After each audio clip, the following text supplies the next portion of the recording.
Përshëndetje të dashur dëgjues, mirë se erdhët edhe këtë të shtu në emisionin Hynesha, si zakonisht me ju jam unë Elvana Shala, edhe sonte bashkë do të flasim me një nga gratë më të suksesshme që ka vendi ynë.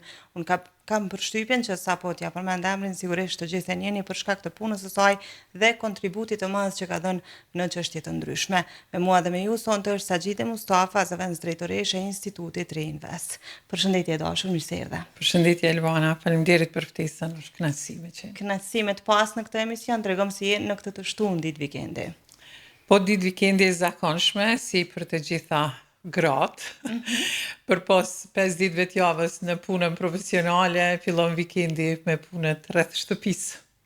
Mirë, ne të kemi nxjerr pak punë sot që t'jesh me ne në studio, por sigurisht do të kalosh momente të bukura, konsideroj, dhe mbi të gjitha publiku do të ketë mundësinë të njeh pak më thellë për te kontributit të në çështje të ndryshme profesionale, sepse sonte do të hapësh kartat e jetës tënde në 3 perspektiva.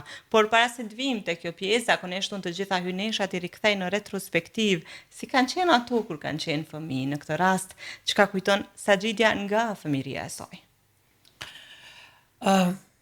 Kohë gjatë prej fëmijërisë time, po ndoshta ajo që ka mund të mbaj mend prej fëmijërisë time nga ndoshta në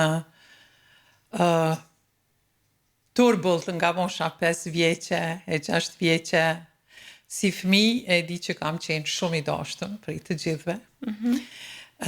Kam qenë fëmijë i urtë. Vazhdoj me qenë e tillë e ndigjushme, do me thonë jam rritë ashtu me atë attitude. Po ka qenë fëmijëri e mirë, kemi pas kufizime jo si një ditët e sotme, qoftë në lodrat tona, qoftë në komunikimet, jemi rritë në familje më të mëdha. Unë kam pas fatin, do me thonë, të rritem në një familje me fëmijët e agjës, që njëkohësisht kanë qenë edhe fëmijët e tezës ime dhe vajza e agjës.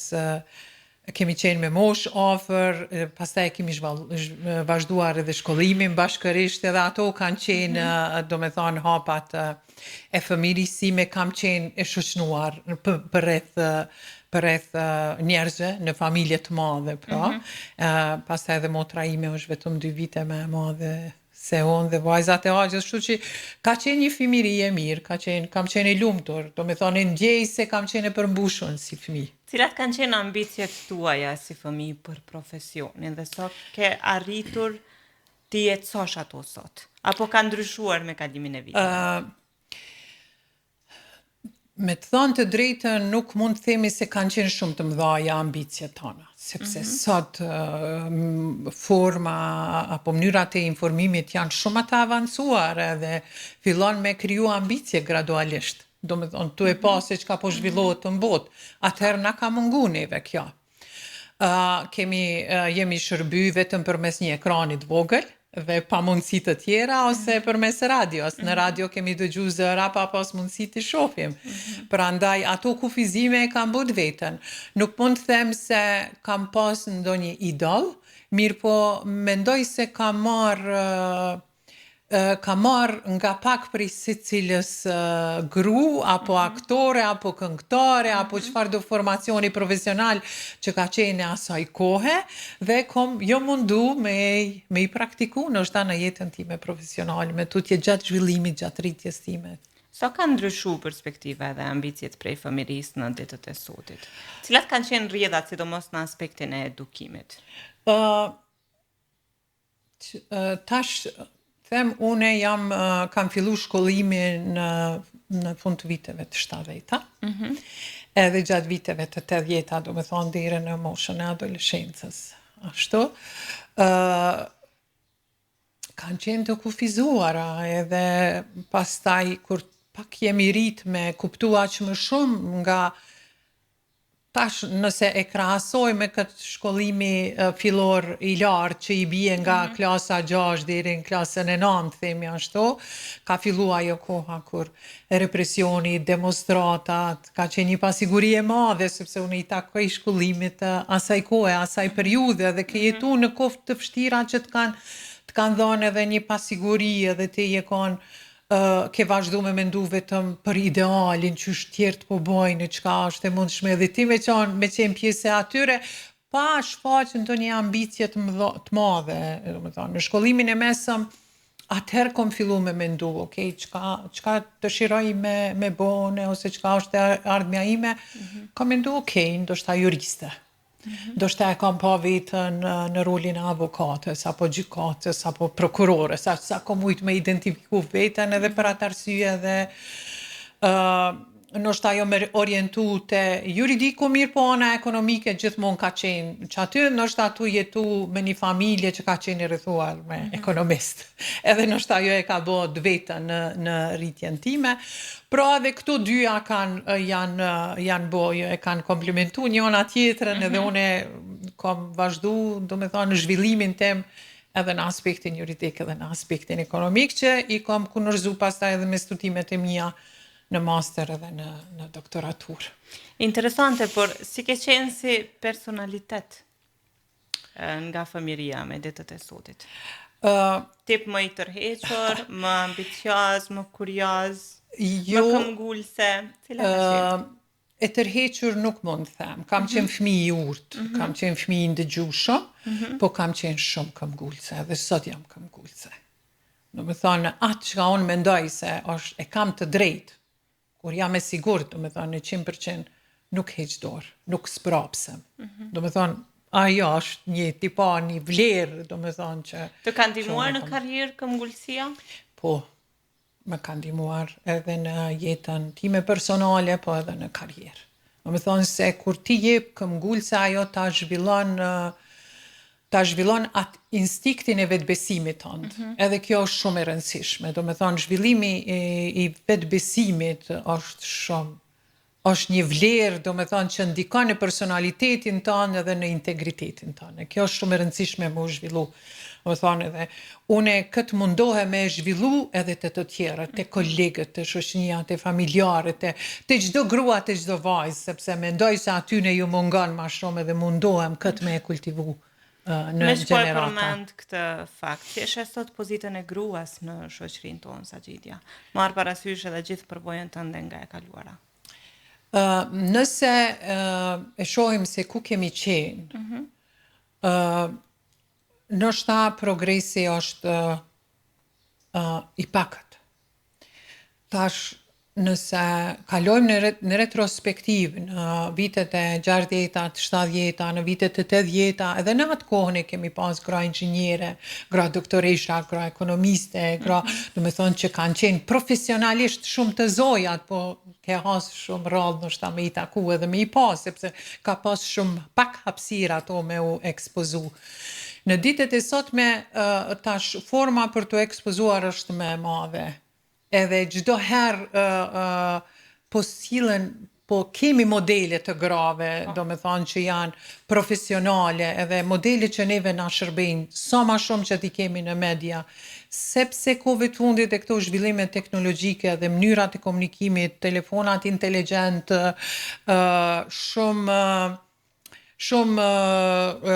mënyrat të ekspozimit nga njerë personalisht mendoj se po duken të qëroditun njerëzit. Prandaj, ndoshta edhe kjo diferenca e gjeneratave bën të vetën, se ende nuk mund ta kuptojmë, ndoshta gjeneratën Gen Z që tani është krejt tjetër, do me thonë, une edhe i kam fëmijë që i takojnë kësaj gjenerate, po me gjithatë në përgjithësi ka një zhvillim të ndryshëm shoqëror në gjithë botën. A mendon që edhe mediat janë duke luajtur një rol të rëndësishëm në këtë zhvillim dhe në këtë aspekt të servimit të lajmit dhe të personaliteteve të ndryshme në media, në televizion? Kohëve të fundit kjo ka fillu një përmirësim, po unë mendoj që ende duhet. Tu e pas parasysh që vendi jonë, ndoshta si vendi pas luftës, e të gjithë kjo situata me cilën jemi ballavaçuar tash gati po e mbyllim dekadën e tretë pas luftës, e ka bot vetën edhe ma shumë si kur shoqëria jonë është bo krejt politike. Edhe kjo është e shqetësueshme, se pastaj po e sheh atë ndarjen klanore në mes të shoqërisë, në mes të familjes. Edhe kjo Diçka që nuk ka ekzistuar përpara. Nuk ka ekzistuar përpara, sepse mendimi i lirë ka ekzistuar dhe ke mujt me e shfaq në shoqëri, sikur sot nuk është ajo, dhe kjo pak është shqetësuese me e pa. Çka mendon se e ka sjell këtë në shoqërinë tonë? Mungesa e thënies së mendimit të lirë.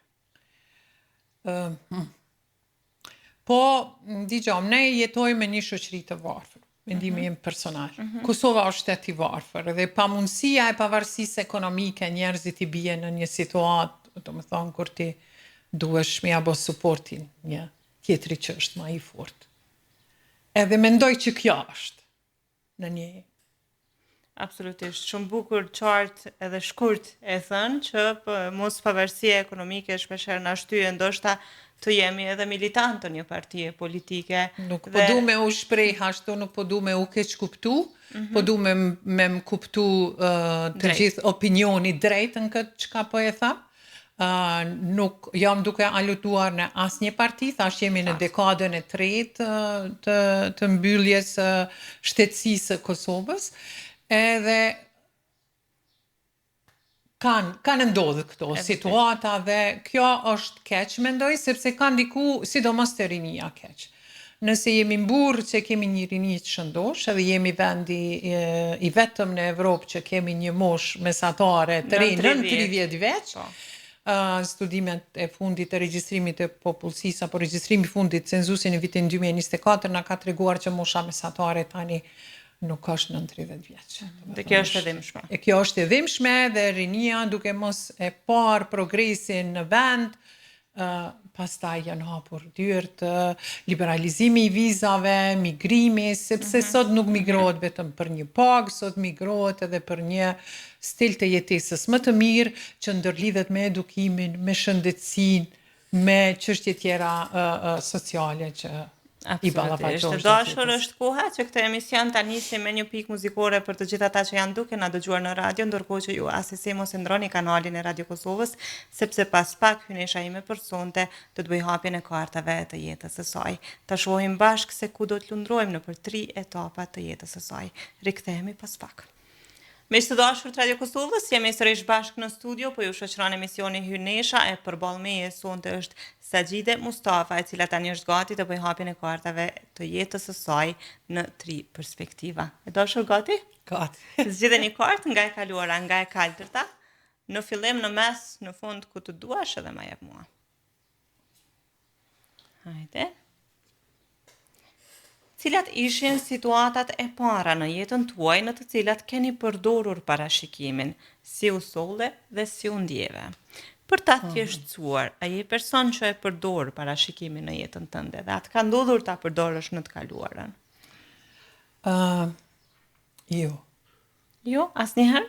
Jo, nuk i kam parashikuar gjërat. Zakonisht nuk i parashikoj. Më duket nuk e kam qatë dhunti për të parashikuar. Por që pastaj ndodhit e jetës të japin mundësit për me marë disa vendime që nuk janë të parashikuar apo të sjell situata pastaj. Ke pasur raste të tilla?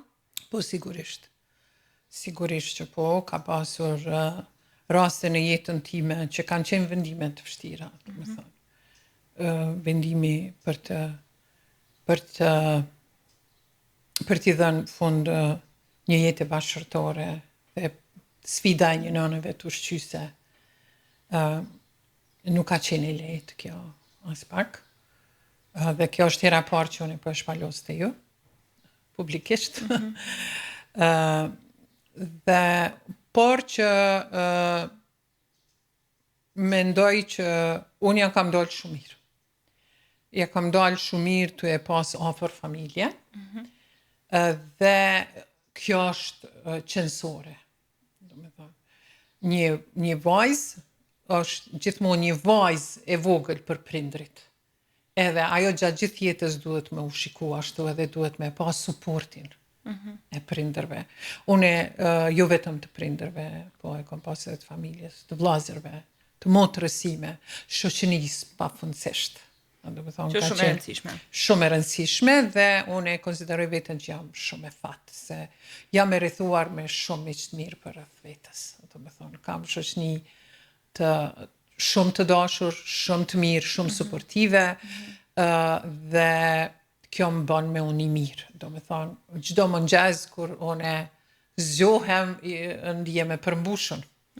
Fillimisht që jam mirë, falenderoj Zotin që jam mirë me shëndet, dhe vazhdoj me unë i mirë, sepse e shoh që është një ditë e mirë para meje, sado që mundet me pas tensione rreth punës, rreth obligimes, apo gjatë jetës, sepse nuk jemi pa probleme, nuk është gjithçka bardh, çdo ditë ndryshon nga tjetra, por që mendoj që kur je e përmbushur edhe e rrethuar, gjithçka të i kalohet, gjithçka është e mirë. E dashur shpalosët një pikë shumë të rëndësishme dhe shumë aktuale në shoqërinë tonë, siç është ndarja e çifteve, që numri fatkeqësisht ditës po rritet në masë të madhe numri i divorceve. Por për të gjitha ato që janë duke kaluar në këtë periudhë tani, cili do të ishte mesazhi yt për to, si një grua që e ka përjetuar në lëkurën e saj? Është shqetësuese, si që cekët edhe vetë numri i madh dhe mirë po sikur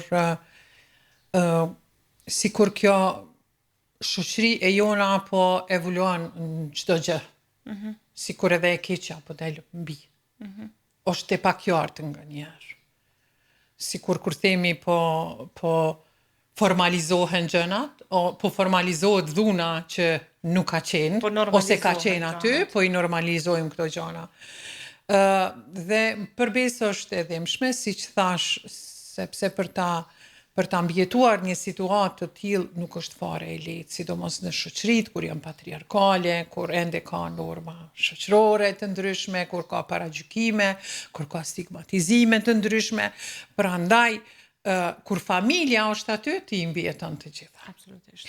E sot unë ndjej dhimbje për këtë, sepse nuk po i shoh që familjet janë shumë suportive ndaj fëmijëve të tyre. Pavarësisht aspektit ekonomik apo financiar, kjo është shqetësuese, sepse ndonjëherë ai aspekti edhe mbështetja morale është shumë e fortë se sa aspekti ekonomik. Dhe unë mendoj edhe po luftoj çdo ditë edhe politikat shtetërore me ndryshu, që fuqizimi ekonomik me u rritë gratë, jo me mbështet, nuk dua me më keq kuptu opinionin, nuk e mbështes ndarjen, mirë po duhet ta ndihmojmë si të tillë, si shoqëri, sepse nuk është e lehtë. Mendoj personalisht, unë mendoj që një gru nuk është lehtë me i dhënë fund një martese. Absolutisht. Nuk është, ka një arsye shumë të madhe për me ardhur deri te ajo, por që ajo duhet luftoj me paragjykimet dhe mesazhi im është që ajo të mos dorëzohet, ta hap derën problemit, edhe ta bashkëjetoj problemin për ta zgjidh problemin. Sepse një problem zgjidhet vetëm kur ballafaqohesh me ta, kur e hap derën. Prandaj, nëse ti mundohesh me ja mbyll derën, nëse mundohesh mos me u ballafaqu me realitetin tonë, kjo është shumë e vështirë. Absolutisht, janë mesazhe shumë të fuqishme për brenda rreshtave që po besoj shumë kujt do duhej të hyni në punë dhe mbi gjithashtu siç e përmendet, jemi pak popull që mbështesim njëra tjetrën në aspektin sipërfaqësor, por e lëm anash një aspekt shumë të rëndësishëm siç është ai emocional, sidomos në raste të tilla. Prandaj konsideroj që karshi edhe pavarësisë ekonomike që e përmendet është jashtëzakonisht e rëndësishme dhe vetdia e plotë për mbështetje emocionale të njëra tjetrës ose të familjes së vajzës e cila është duke u përballur me këtë aspekt. Çka thotë tashmja në këtë pikë, zgjedhë një kartë.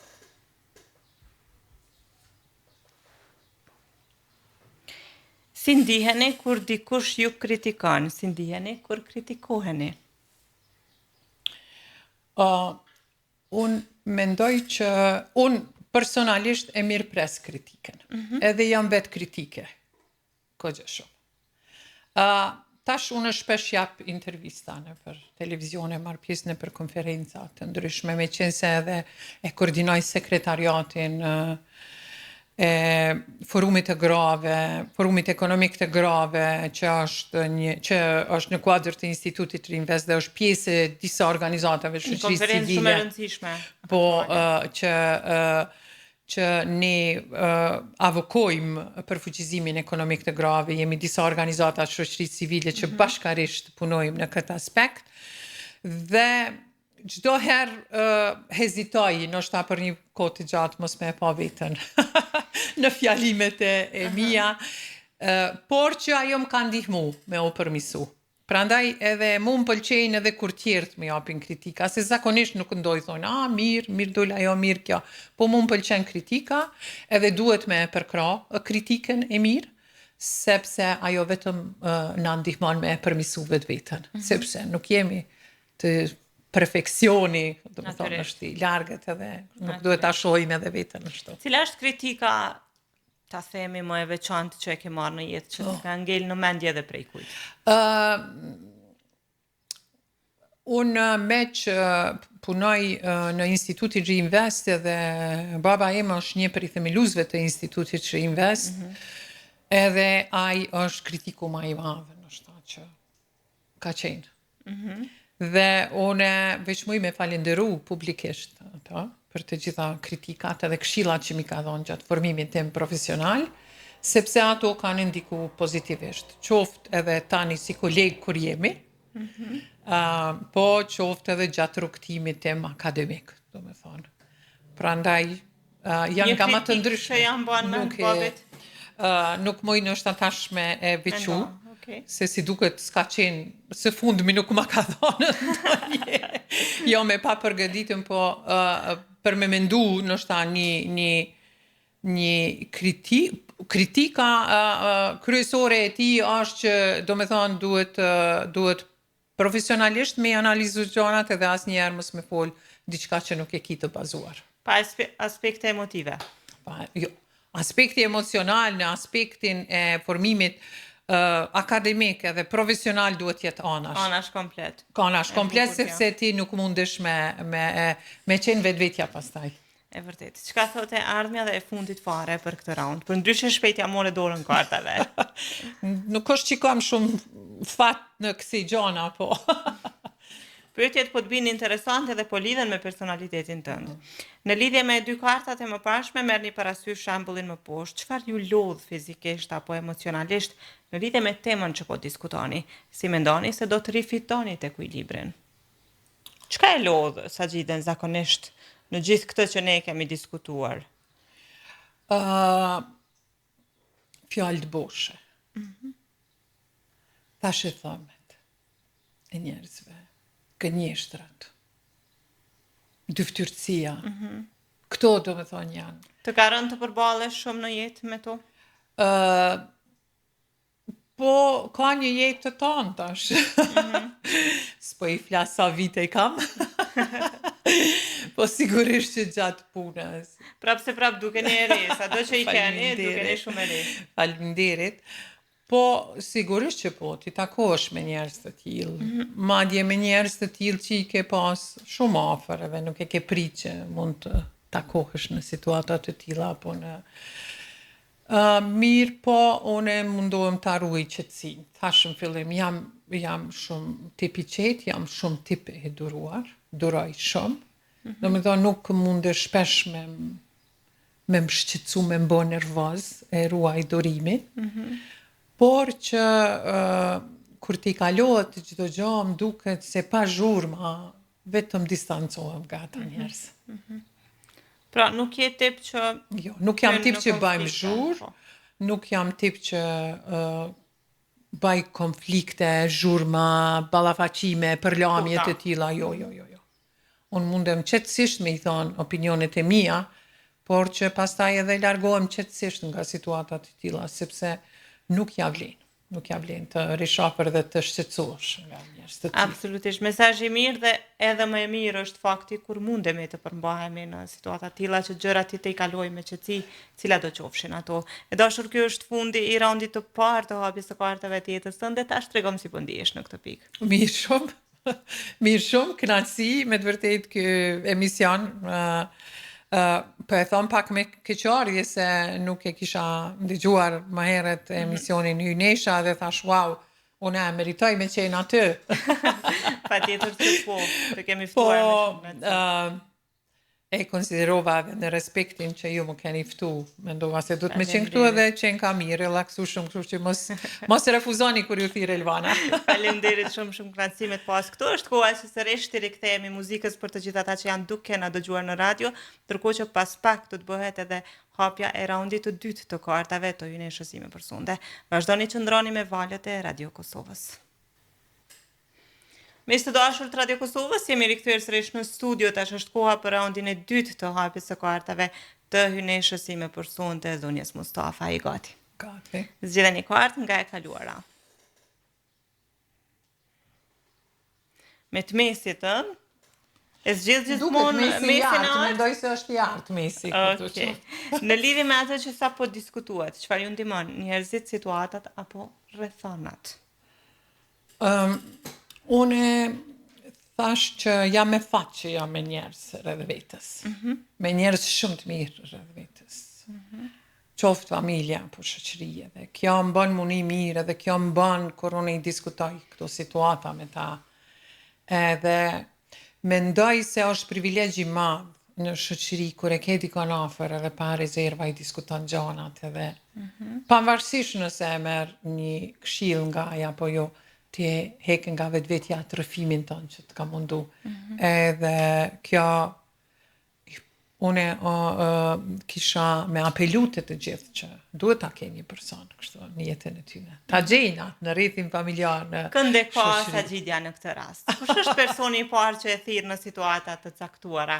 Qoftë për gëzim, qoftë për hidhrim. Unë e ka motrën time, e cila jeton në Amerikë, edhe e përshëndes shumë, kam një zemër të madhe, edhe unë i kam sa një vajzat e dajës që i kam si motra, e kam shoqën time Sofkan, që është e pasëvendësueshme qysh nga rinia ime e hershme. Kam vajzën e Allës Ardianën që aktualisht në Gjermani, edhe e përshëndes shumë edhe ato, e kam për zemër. Po nuk du me mu idhnu tjertë, se të gjithë rrethi tjetër e din që këta njerëz të mi të afërt. Do me thënë se pas ke një, pas ke disa. I kam disa, unë e thash që në fillim jam shumë e fat, sepse edhe fëmiria ime është rritë kështu edhe tani edhe në këto vite, edhe shpresoj që edhe kohën e pleqërisë edhe pensionin ta kem kështu e rrethuar edhe mos të ndihemi të vetmuar, sepse tash shohim që sidomos vendi ynë po shkon në një krizë duke u rritë. Mosha 65 plus edhe ka vështirësi, një krizë të vetmisë, edhe kjo është e vështirë. Do me thonë që ne shumë shpejt po mërim të ato gjanat i këqia që përëndimi ka pas. Sikur po mërim shpejt atje, edhe kjo është pak e dhemshme.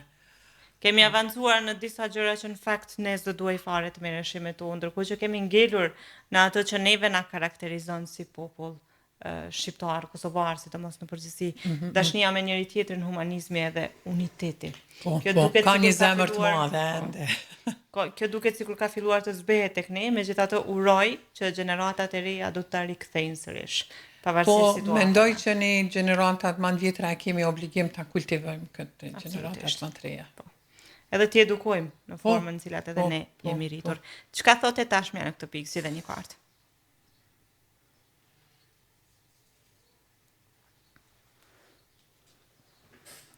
Mendoni për sfidën, problemin apo pengesën më të madhe me të cilën po përballeni aktualisht. Këmbani ju përgjegjës për atë sfidë, problem apo pengesë dhe pse?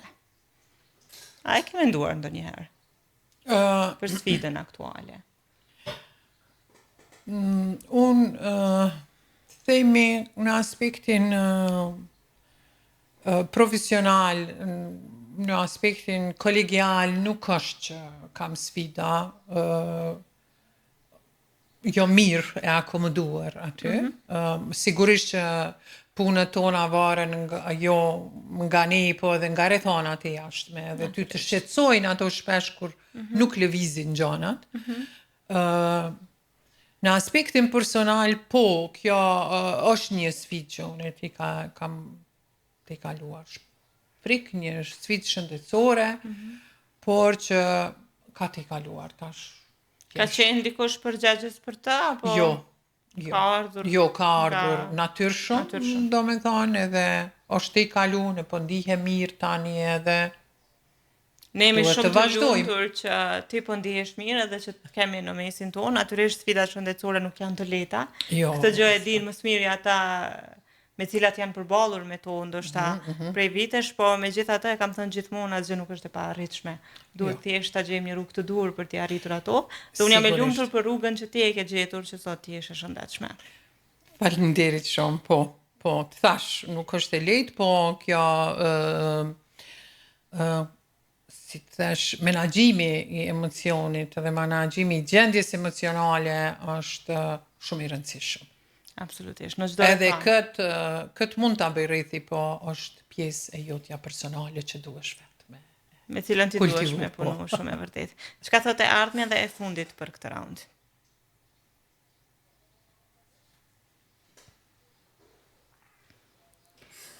Në lidhje me dy kartat e mëparshme merrni parasysh shembullin më poshtë. Për të përmirësuar ose zgjidhur temën që po diskutohet, a mendoni nëse do të ishte më mirë për ju të merrnit artin si hobi?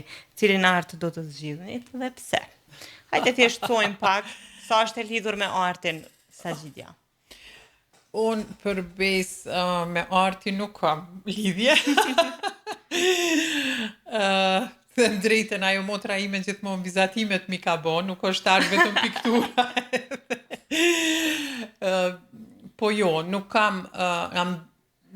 e kam të zhvilluar brenda vetës, do me thonë, dhe nështë talentin e artit, mu më pëlqejnë pikturat, kur i shaf, po nuk është se diti, lexoj shumë ato, kështu gjej lule, më pëlqejnë lulet, një piktur një lule, okej, më kënaqet syri, sepse lulet i dua shumë, edhe po ma shumë nuk mund të them sa i përket këtij po me muzikën artit. Dhe jo pashka s'po ta bëj. Muzikën nuk është që e kam të them speciale këtë zhanër. Zhanret e reja nështë ma pak, si të themi, unë ma shumë rockun nuk e ndigjoj, jazz më shumë, më pëlqen nështë, edhe kur punoj diçka dhe kur shkruaj diçka nështë në sfond, me pas një jazz muzik qoftë edhe veç instrumental, edhe kështu.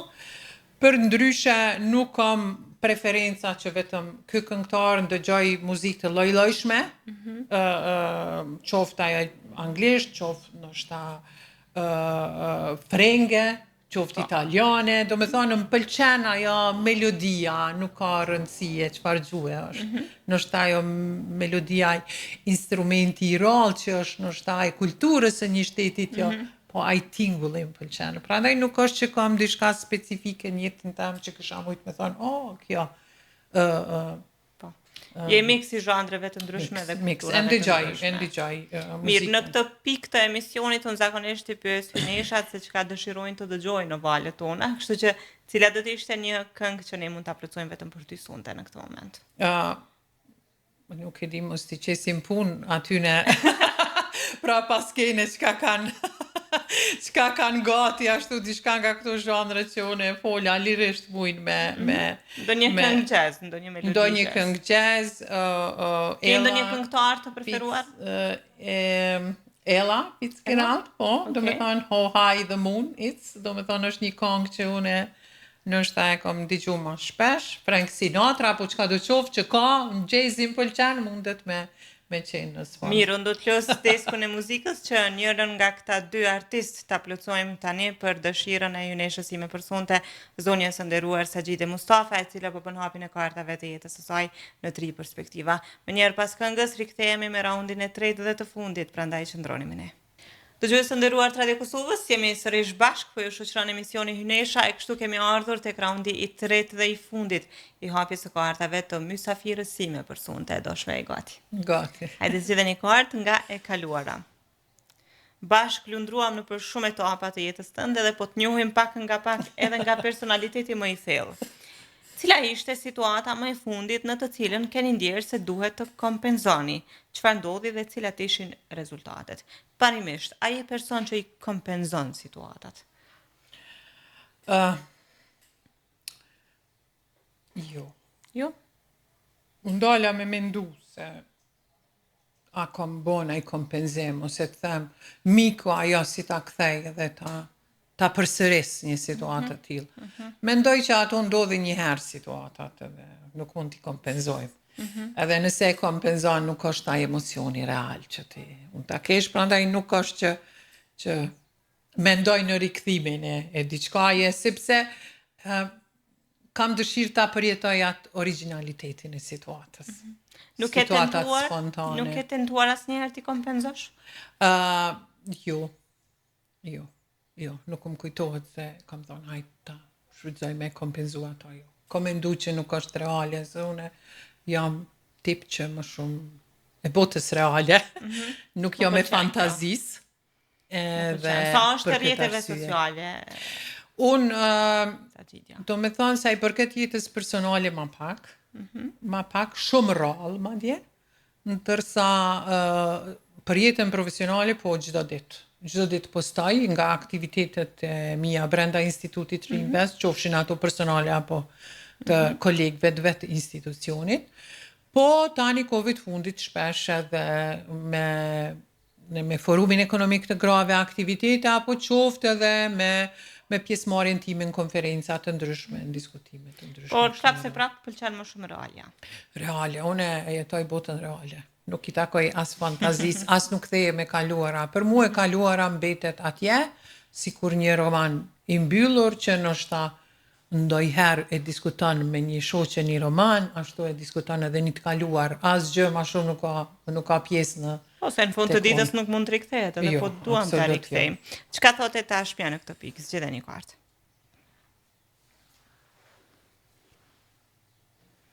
Në cilat situata e keni të vështirë të thoni po, si ka ndodhur?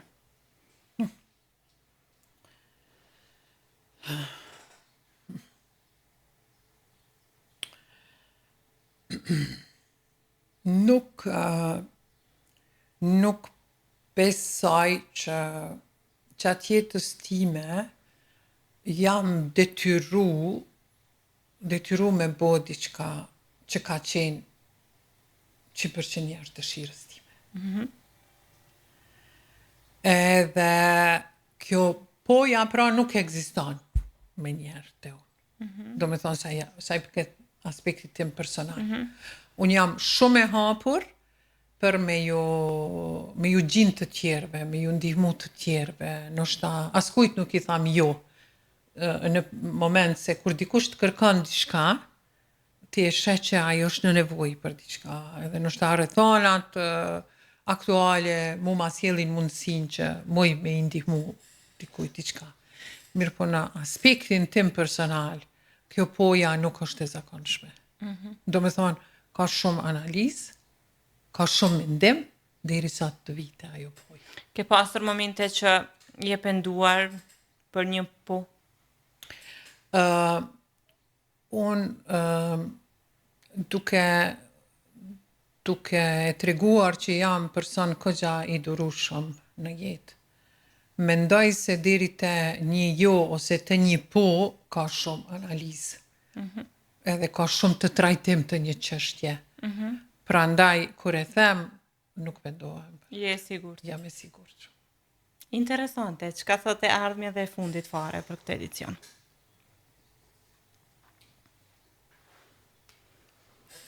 Në lidhje me dy kartat e mëparshme, merrni parasysh shembullin më poshtë. Çfarë ju shqetëson më shumë në këtë moment? Çfarë do të bëni për të shqetësuar më pak?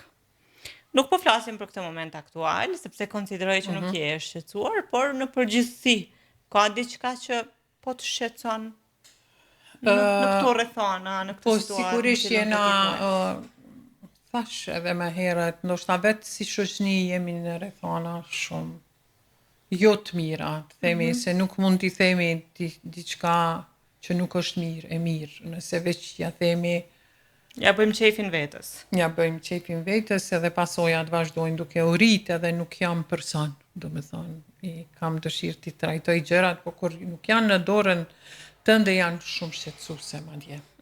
Sepse më varet puna jote, më varet aktiviteti jot, më varet jeta jote, sepse gjithçka na ndërlidhet me vendime qoftë që nuk janë edhe në dorën tënde, po janë vendime të tjetër kujt, po e ardhmja jote, funksionimi jot, i jetesës, i familjes, i shoqërisë, i vendit punës, varet nga disa vendime, këto më shqetësojnë.